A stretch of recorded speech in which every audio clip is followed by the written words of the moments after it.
Fala, galerinha! E aí, tudo bem com vocês? Então vamos lá para mais uma videoaula de ciências com a professora Raquel. Na aula de hoje, nós vamos corrigir os exercícios. Eu peço que todos peguem o livro de ciências e vão acompanhando a correção, tá bom? Então bora lá! Nós vamos iniciar a correção dos exercícios sobre o reino fungi e depois falaremos sobre os exercícios da atmosfera. Então, peguem o livro de ciências e abram na página 34. Você já reparou como é comum aparecerem nos pães e em outros alimentos, como bolachas e doces, manchas de colorações diversas? Tente explicar o que acontece nessas situações. Bom, pessoal, essas manchas que o exercício se refere são os fungos, né? Então, os esporos, que são as células reprodutivas dos fungos, eles são lançados no ambiente, podendo se depositar e se desenvolver em qualquer local que haja o alimento necessário para a sua sobrevivência. Ainda na página 34, nós tínhamos lá uma pergunta. Quanto ao número de células, os fungos são todos iguais? Não. Então, nós temos os fungos unicelulares, ou seja, eles têm apenas uma única célula, como exemplo a levedura, também pode ser chamado de levedo. E nós temos fungos pluricelulares, ou seja, são aqueles fungos que têm mais de uma célula, como exemplo os bolores e os cogumelos. 2. Compare a nutrição das bactérias com a nutrição dos fungos. Bom, existem tanto bactérias quanto fungos heterótrofos. Porém, existem bactérias que são capazes de fazer a fotossíntese, que eram as cianobactérias, e isso a gente não tem nos fungos, tá? Então, bactérias e fungos, ambos são heterótrofos, mas algumas bactérias, né, as cianobactérias, podem também serem autótrofas, ou seja, fazem fotossíntese. Agora, na página 35. Você saberia explicar por que aparecem fungos em lugares tão diversos, como em uma toalha ou uma roupa na gaveta, em um pão dentro do armário, na parede do banheiro ou até mesmo nos vãos entre os dedos dos nossos pés? Bom, essa pergunta é bastante semelhante àquela anterior, então vamos lá. Os fungos ocorrem em diversos lugares devido ao seu modo de reprodução. São os esporos, aquelas células reprodutivas, que são facilmente transportados pelo vento. Então, dessa maneira, ela consegue ter um alcance bem grande. 4. Qual o motivo de, ao prepararmos a massa de um pão, ser necessário esperar certo tempo para colocá-la no forno? Gente, a liberação do gás carbônico, que é responsável pelo crescimento da massa, por ela ficar mais fofinha e leve, inicia-se quando a gente coloca o fermento na farinha, né? Já que o fermento contém o fungo, a levedura.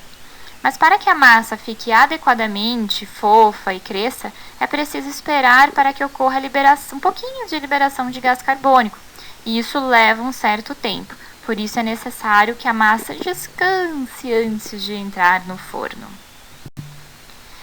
Próximo. Com a ajuda do seu professor, sua professora, no caso, explique a diferença fundamental entre a cerveja e o vinho, claro que do ponto de vista biológico, né?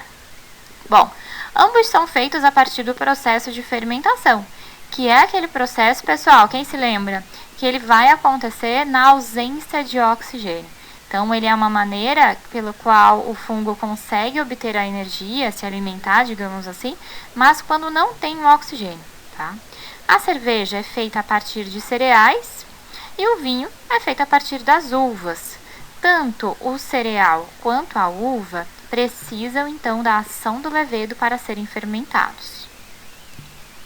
Na página 57, nós tínhamos uma cruzadinha, né? Então, eu coloquei aqui as respostas para vocês. Vamos lá. A associação entre algas e fungos são os líquens. 2. Bebida alcoólica produzida a partir da fermentação. A gente teria mais uma opção de resposta nesse caso. Mas como é uma cruzadinha, a gente tem que ver o que encaixa, né? Então, é a cerveja. 3. Em relação à nutrição, os fungos são o quê? Heterótrofos. Isso não tinha outra opção. Próximo. Como são chamadas as doenças causadas pelos fungos? No caso, eles estão se referindo a uma doença que é causada no ser humano especificamente, né? São as micoses. Próximo. Como são denominadas as células alongadas que formam o corpo dos fungos? São as hifas. Células lançadas pelos fungos no ambiente com a finalidade de reprodução. São os esporos.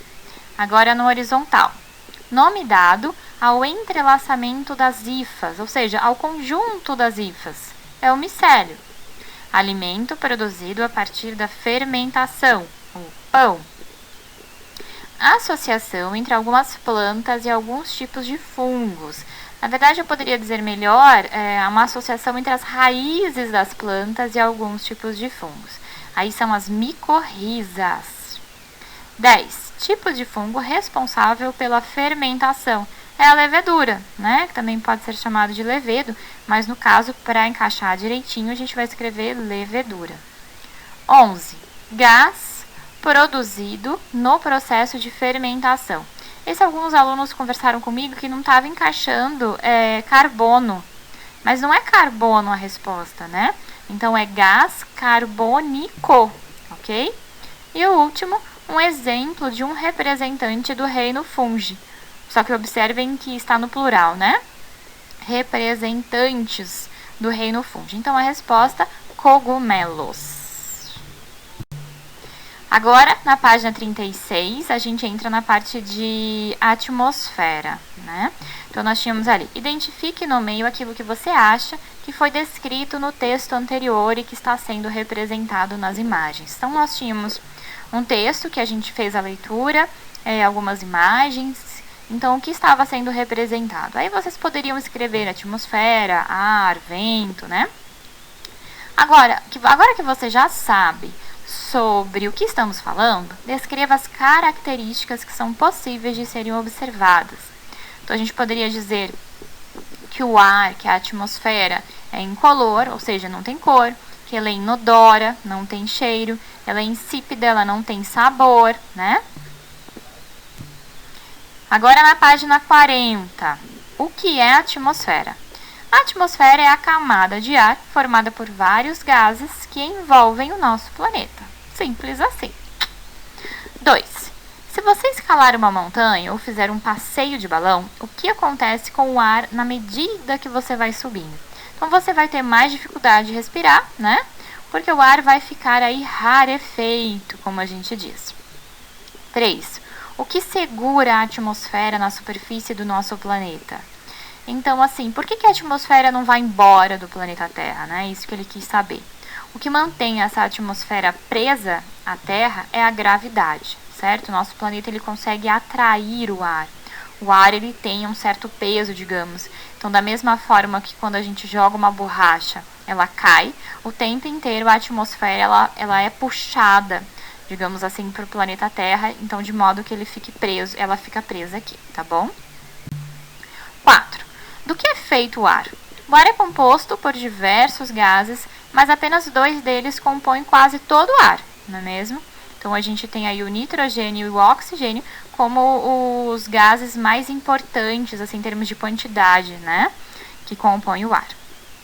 Próximo. Quais são os gases mais importantes para a vida na Terra? Aí nós temos o nitrogênio, o gás carbônico e o oxigênio. Pessoal, todas essas respostas a gente conversou nas videoaulas anteriores, né? Tá tudo lá explicadinho.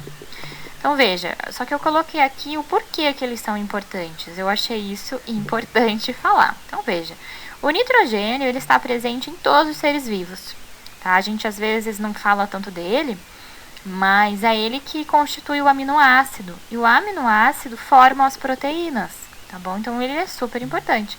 E, além disso, o nitrogênio também está no material genético, no DNA, no RNA, tá bom? O gás carbônico é o gás utilizado na fotossíntese, né?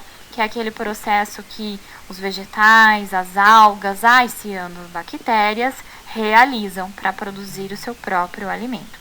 E o oxigênio, alguém discute aqui a importância do gás oxigênio? Não, né? Então, o gás oxigênio é muito importante para a respiração. Exercício 6. De onde vêm os gases que formam a atmosfera? Então, veja, o nitrogênio, o gás carbônico e alguns vapores de água, eles vêm dos vulcões, tá? Boa parte da água vem dos cometas. Os oceanos e os seres vivos também liberam água e gás carbônico na atmosfera. As plantas e as algas e as cianobactérias produzem o oxigênio através da fotossíntese. E aí, na página 41, vamos lá. Com certeza você já percebeu que quando descemos uma serra, ou seja, quando mudamos de altitude, nossos ouvidos ficam parcialmente tampados, diminuindo um pouco a audição. E às vezes pode até doer, como a gente já falou na aula anterior. Por que isso acontece? Porque, pessoal, a pressão atmosférica aumenta, né? Lembra daquele peso dos livros em cima da nossa cabeça? Então é como se a gente tivesse uma pilha de 13, 14, 20 livros, né? E o nosso ouvido, ele possui uma estrutura, chamada de tuba auditiva, que vai regular essa pressão interna para que esteja em equilíbrio com a pressão externa. Assim, é necessário que essa estrutura se adapte a essa nova condição, tá bom? Bom, ficaremos por aqui. Até o próximo vídeo. Tchau!